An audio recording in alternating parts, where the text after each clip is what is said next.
morning. Well, the Foreign Affairs Committee has got a lot on its agenda today, like Russia, Saudi Arabia, and Yemen. But I imagine there will be lots of conversations in the margins about Brexit. We'll get a readout, I'm sure, on the meeting earlier this morning of the General Affairs Council. But I hope that this can be the week which marks a coming together. We've got the withdrawal agreement, we need a framework agreement, and I hope that everyone can realise it's new structures, same friends, let's make it work for the future. What's your message to colleagues who believe that the Prime Minister should be following you to Brussels this week to come and get what they see as an improvement of the draft withdrawal agreement? Is that possible?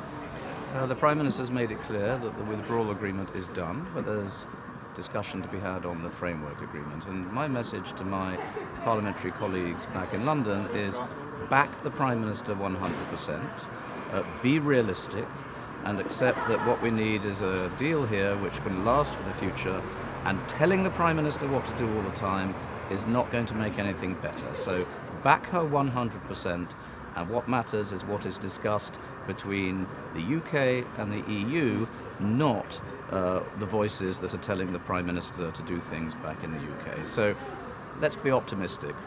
And what do you hope to see from the future relationship text? What are your red lines? I have optimism. We have to be realistic and appreciating that everything is a bit of a compromise. There are no perfect outcomes in what is a very, very complex issue. But I hope that in the years ahead, we can make sure that the UK works very closely still with our friends in Europe, but within a new structure. And we've got to make sure that those friendships are good for everybody and lead to continuing prosperity. Thank you. When do you think extension period should end?